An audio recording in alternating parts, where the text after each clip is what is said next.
Hello, I'm Javian, and today I'm going to explain the six key concepts of organization design. First is work specialization. This means dividing tasks into specific jobs so employees can focus on what they do best, thus improving the efficiency and skill. Second is departmentalization. Jobs are grouped by functions, product location, or customers, which help teams coordinate better and work towards the common goal. Third is the chain of command. It shows who reports to whom in an organization, creating clear authority and responsibility. Next is span of control. This refers to how many employees a manager supervises. A wider span leads to a flatter structure, while a narrow span creates a more management levels. The fifth concept is centralization and decentralization. Centralization keeps decision making at the top, while decentralization allows employee at lower levels to participate, improving flexibility. And lastly, formalization. Formalization is the degree to which rules and procedures guides employees' behavior. High formalization ensures consistency, while low formalization encourages creativity. So, in conclusion, these six concepts define how organizations are structured and how effectively they operate. So, these slides compare the traditional and contemporary organization designs. Traditional design is hierarchical and centralized, with clear authorities and rules. It focuses on control and efficiency, making it suitable for stable environments. Example include functional and divisional structures. Contemporary design, on the other hand, is flexible and decentralized. It emphasizes teamwork, employee empowerment, and adaptability, which work best in dynamic or rapidly changing environment. For example, it includes the metrics, virtual, and network structures. The design is influenced by both management style and environment. Traditional designs are shaped by managers who prioritize control, while contemporary designs are influenced by managers who encourage participants and innovation. Similarly, stable environments favor traditional structures, while changing environments require contemporary designs. In short, traditional design is about stability and control, while contemporary design is about flexibility and responsiveness. This slide compares the simple structure with the functional structure. Simple structure is flexible and easy to change, with fast decision making and clear authority, usually under one leader. It's also low cost. However, it depends heavily on the leader, has limited specialization, can become chaotic as the organization grows, and often lacks formal procedures. In contrast, the functional structure organizes employee by specialization, making roles clear and operations efficient. Its weaknesses are slower decision making, less flexibility, and the potential for silos between departments. In short, simple structures are best for small, agile organizations that need quick decision, while functional structure suits larger organizations where efficiency and specialization are important. That's all from me. Thank you. Hi everyone, my name is Amjad Fawzan, and now I'll be presenting this 7-4 question, and I'm going to compare a boundaryless organization and a structureless organization, and I'll explain the differences using simple examples. So first, let's talk about the definition. A boundaryless organization is an organization that removes traditional boundaries such as barriers between department or levels. However, it is still organized and coordinated. For example, in a company, employees from marketing, finance, and IT can work together on the same project instead of staying in the separate departments. And for structureless organization, on the other hand, has no formal structure at all.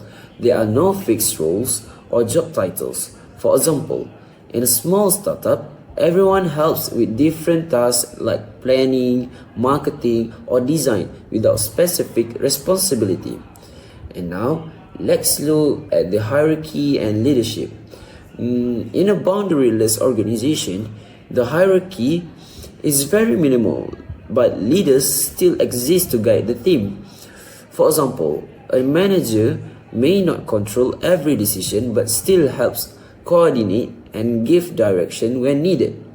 In contrast, a structureless organization has no formal leader. For example, a group of people working together on a project without operating a team leader. Now, moving on to decision making.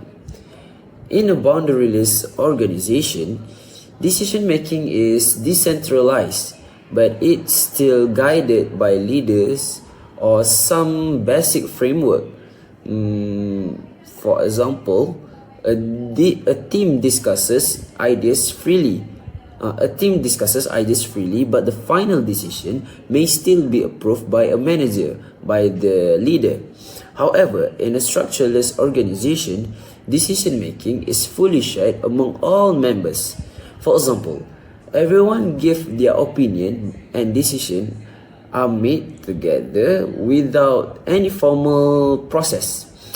So to conclude, both boundaryless and structureless organization encourage flexibility and collaboration. That is the conclusion. However, boundaryless organization still maintains some structure and leadership, while structureless organization removes structure completely. So the choice depends on the organization's size and goals. That's all from this question. Guys, so now let's move to the next question. And for this question, I will explain the differences between mechanistic organization and organic organization using simple examples. So first, let's talk about mechanistic organization. A mechanistic organization is rigid and highly structured. It has clear rules, clear job roles, and strong hierarchy. For example, in a government office, employees have fixed rules, fixed duties, must follow procedures, and decisions are made by the top management, by the leader. And next is hierarchy and communication. In a mechanistic organization, communication usually flows from top to bottom. Employees are expected to follow instructions rather than question the leaders. For example, a supervisor gives orders to their employees and the employees just carry them out. Now let's move to organic organization. Let's look at the flexible and informal organic organization. It has fewer rules and a flatter structure. For example, in a startup company, employees work in teams, share ideas freely, and adapt quickly to changes. In terms of decision making, organic organizations are decentralized. For example, team members discuss ideas together and make decisions collectively instead of waiting for approval from the leaders, from the top management. And to conclude about this question, mechanistic organizations work best in stable environments, while organic organizations are more suitable for dynamic and changing environments. And that's all from me. Thank you.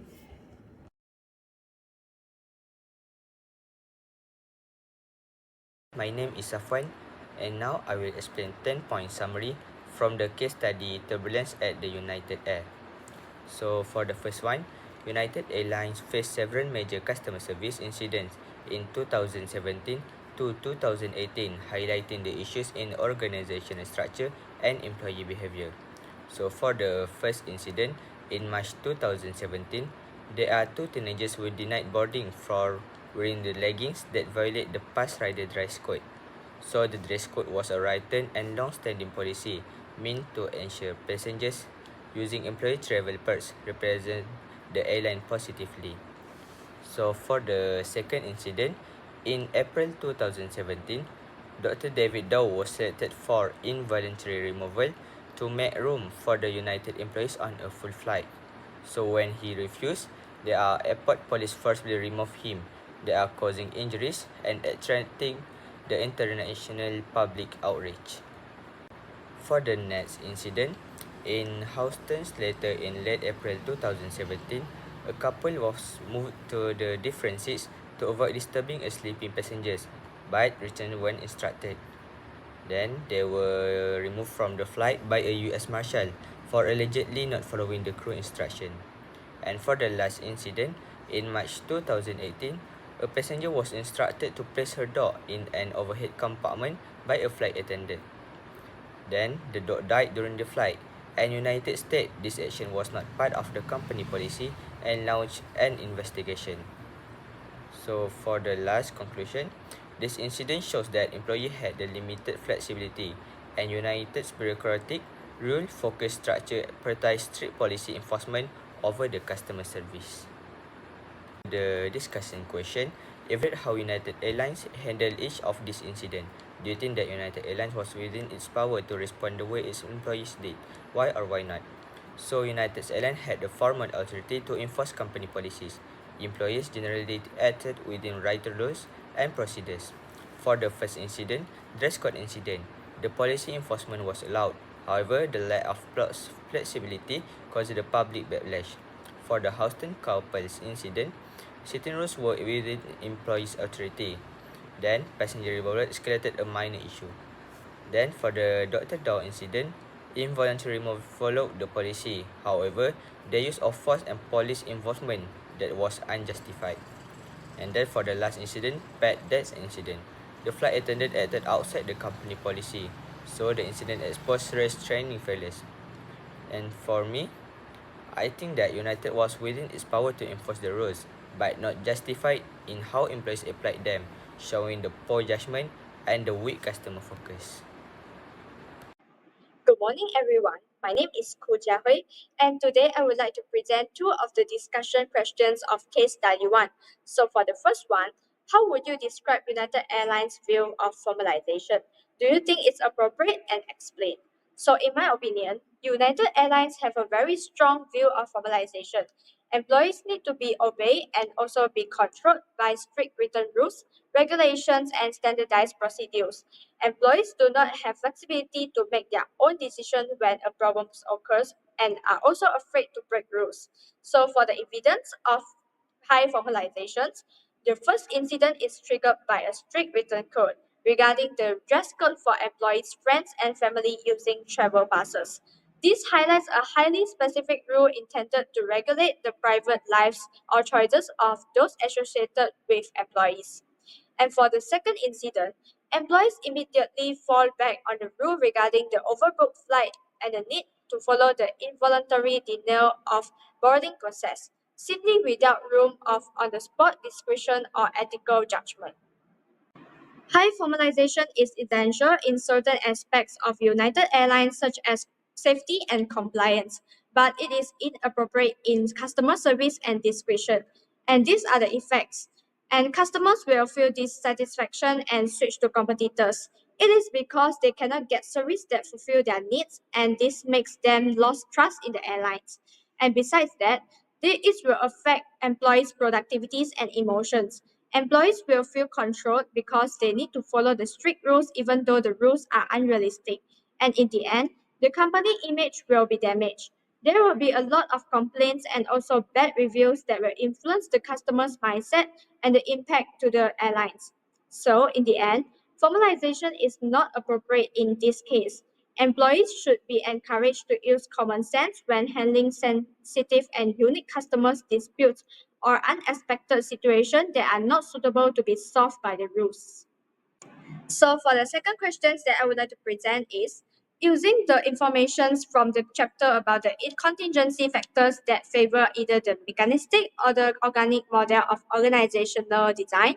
What do you think United Airlines organizational structure should resemble? Be sure to think about this in terms of efficiency and effectiveness. So for mechanistic model, it is high specialization, rigid departmentalization, clear chain of command, narrow spans of control, centralizations, and high formalizations. And for mechanistic model, it is prioritize efficiency. On the other hand, for organic model, It is cross-functional teams, free flow of information, wide spans of control, decentralizations, and low formalizations. And for organic model, it prioritizes effectiveness or also flexibility. So for the situation of United Airlines, a hybrid structure needed to balance the efficiency and also the effectiveness. So mechanistic model is applied for the operating functions, while the organic model is applied for the customer facing functions.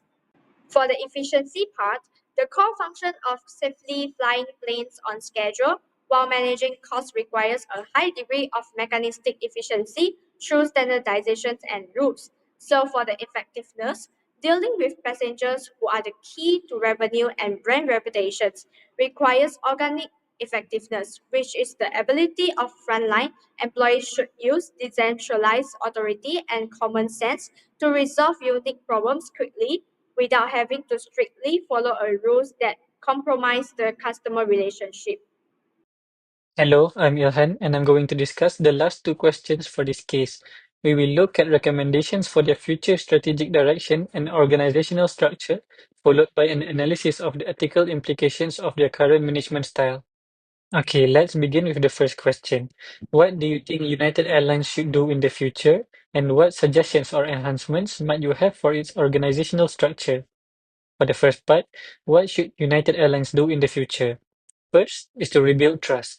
United must shift its corporate culture away from rigid bureaucracy.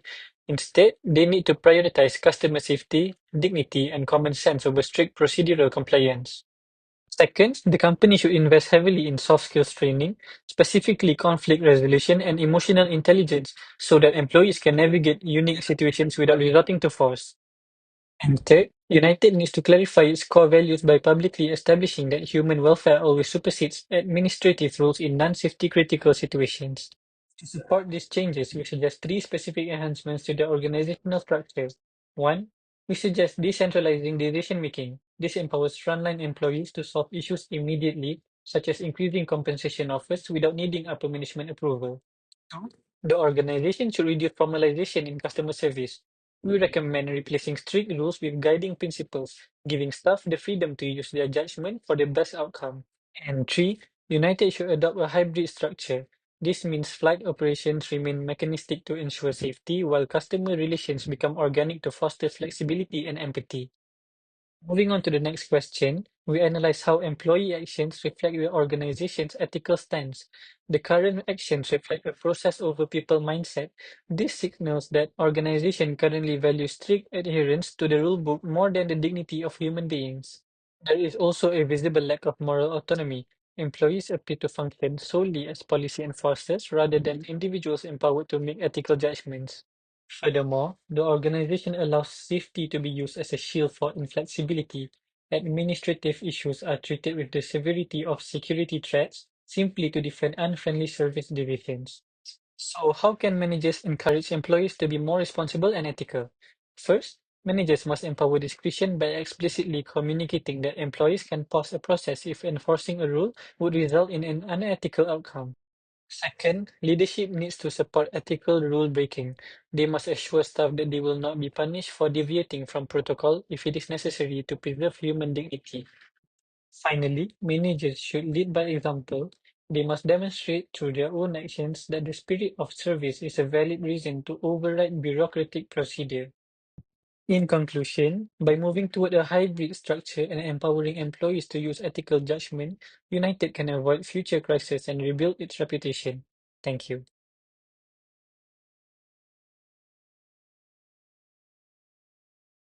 Hi, my name is Mohammad Naufal and I will continue with the second case study, which is lift off. First, let's talk about the 10-point summary for this case study. Number 1, visions and mission guide decisions. NASA's vision and mission statements provide a clear sense of purpose and direction, helping managers decide which projects and programs align with the long-term goals. Number 2, uncertainty after the Space Shuttle program. When the Space Shuttle program ended in 2011, NASA temporarily struggled with its identity and future direction, creating uncertainty within the organizations. Number 3, new long-term exploration goals. Despite the uncertainty, NASA set ambitious goals such as visiting an asteroid and sending astronauts to Mars, showing its commitment to continued space explorations. And number 4, highly complex operating environment.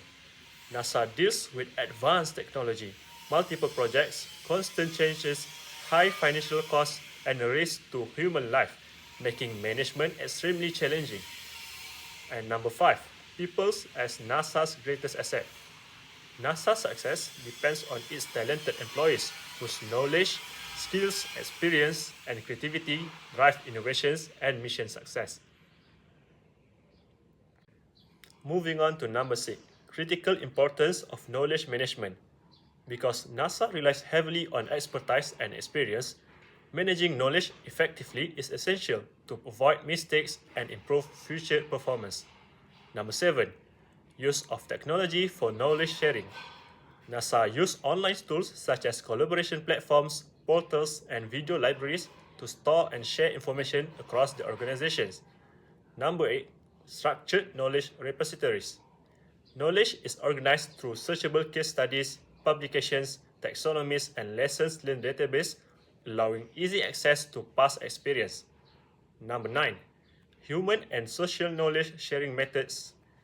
NASA promotes knowledge exchange through experts networks, workshops, forums, and collaborative workspace that encourage communications and learning. And finally, number 10, supportive organizational structure. NASA's organizational structure is designed to support collaborations and knowledge sharing across teams, ensuring knowledge flows efficiently throughout the organizations. Now, let's move on to the discussion questions. For the question 716, would you call NASA a learning organization? Why or why not? Yes, NASA can be considered a learning organization. The reason is a learning organization is the one that continuously creates, acquires, shares, and applies knowledge to improve performance. NASA clearly demonstrates this characteristic for several reasons. For example, strong emphasis on knowledge sharing. NASA actively identifies, captures, and shares knowledge through collaboration platforms, searchable database, case studies, and lessons learned system. This shows a commitment to organizational learning. Number 2, learning from successes and failures. NASA systematically documents experience from missions, both successful and tragic, to prevent repeating mistakes and improve future missions.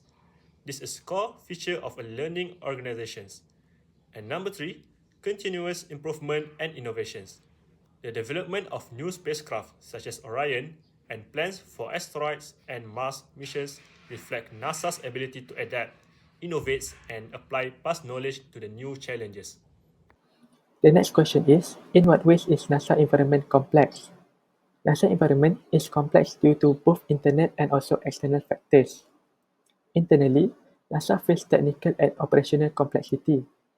NASA works with extremely advanced technologies and very expensive equipment, where safety is always a major concern.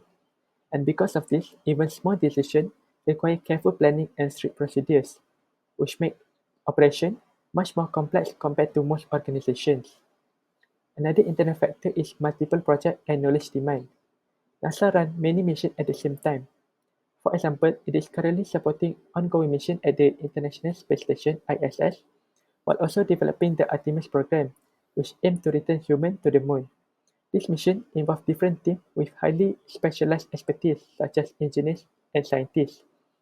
To be effective, this team must coordinate closely and share large amount of knowledge across the departments, which add to the organization overall complexity.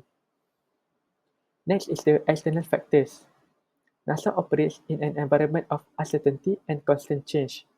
Space science and technology are constantly evolving, and new discoveries or challenges can quickly change their priorities.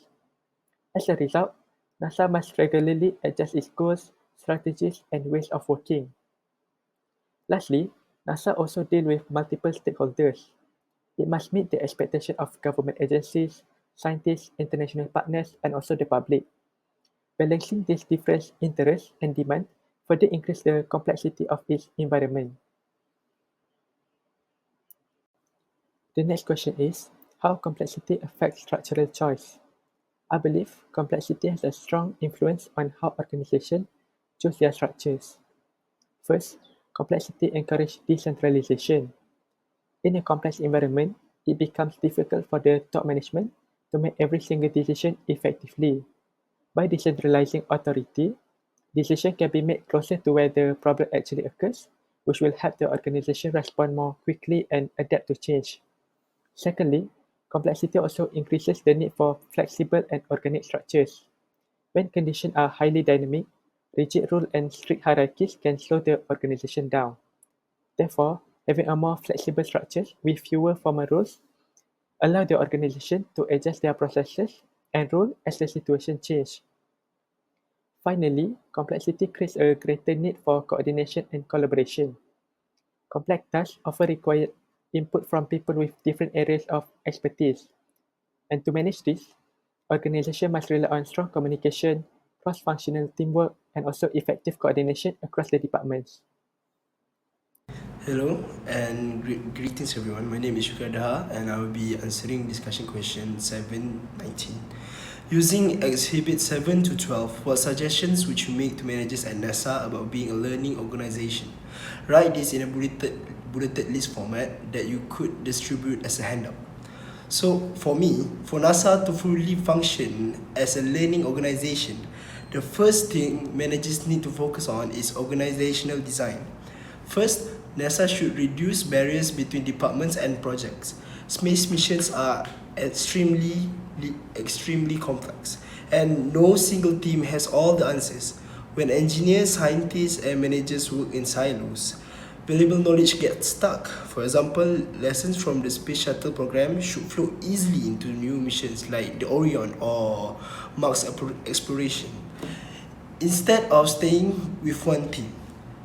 So for me, the second one is that teamwork needs to be emphasized, especially cross-functional teams. Space missions requires expertise from many different fields working together. When teams are designed to collaborate across functions, learning happens naturally as people solve problems together.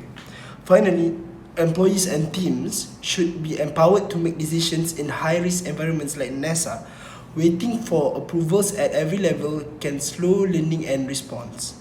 Empowered teams can adapt faster, learn from challenges, and improve mission outcomes. The second key area is information sharing, because learning simply cannot happen without it. First, NASA managers should encourage open sharing of knowledge, especially lessons learned from past missions. Both successes and failure are valuable. For instance, issues discovered in earlier missions can prevent the same mistakes from happening again in future projects. Second, information must be shared in a timely manner. In space missions, delays in information can be costly or even dangerous. Real-time communication between teams allow problems to be identified and solved more quickly. Third, accuracy is just as important as speed. Decisions at NASA are often life-critical, so managers must ensure that shared information is reliable and well documented. When employees trust the information they receive, learning and collaboration between each other becomes much more effective. The final area is leadership and organizational culture, which really ties everything together. First, leaders at NASA must create and reinforce a shared vision. After major changes such as the end of the Space Shuttle program, uncertainty can affect motivation. A clear vision helps employees understand where the organization is going and why their work matters. Second, managers should act as facilitators rather than controllers.